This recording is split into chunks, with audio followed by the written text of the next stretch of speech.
আসসালামু আলাইকুম। এটা রমজান মাস চলতেছে, তো সেই জন্য রমজান মাসের জন্য একটা ভিডিও বানাই, যে এই ভিডিওটা আমরা এই হিসাবে বানাবো যে রমজান মাসে কি করা যাবে কি করা যাবে না, এই বিষয়ে একটা, বা রমজান মাসের বিষয়ে কিভাবে বস্তু তথ্য দেব।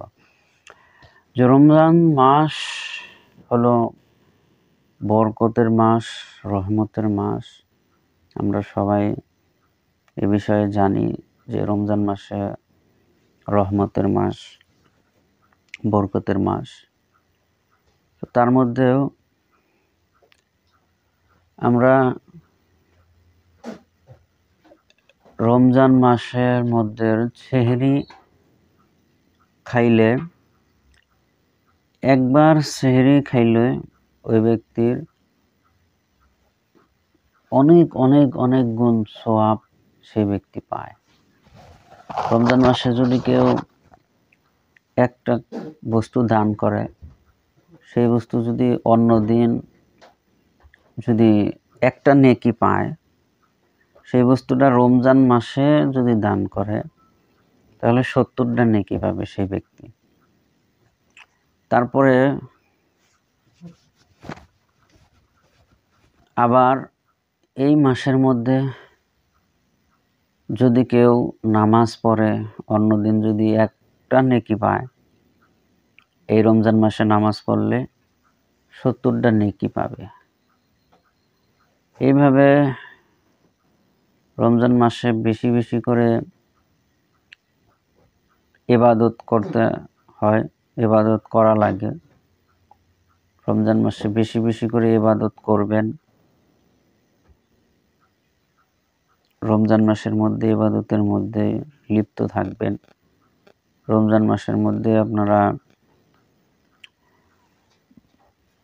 মিথ্যা কথা কোনো সময় বলবেন না। রমজান মাস ছাড়াও বলবেন না, রমজান মাসেও বলবেন না। রমজান মাসের মধ্যে আপনারা প্রত্যেকটা ওয়াক্তে সময় মতো নামাজ পড়ার চেষ্টা করবেন। জামাতে নামাজ পড়ার চেষ্টা করবেন। জামাতে নামাজ পড়লে ফজিলত বেশি। এই জন্য বলি, রমজান মাসটা একটু কষ্ট করুন আপনারা। রমজান মাসে কষ্ট করলে আরো একটু বেশি ফলাফল পাবেন। রমজান মাসে ওযু করবেন, সেই ওযুটাও বেশি বেশি নেকি পাবেন। এটাই কথা। রমজান মাসে সেই জন্য রমজান মাসের মধ্যে আপনারা বেশি বেশি করে মসজিদে যাবেন, তারাবির নামাজ আদায় করবেন। তারাবির নামাজটা হলো সুন্নত। সেই তারাবির নামাজ হলো অনেক অনেক অনেক অনেক সাহাবীরা তারাবির নামাজটা আদায় করছেন। সাহাবীরা আনন্দিত হইয়া নামাজটা আদায় করছেন।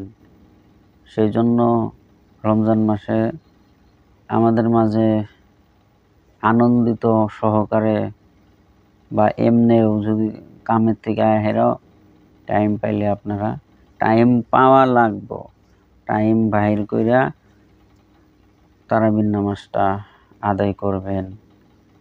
এই ধরনের অনেক কাম আছে। রমজান মাসে টাইম মতো আপনারা ইফতার করার চেষ্টা করবেন।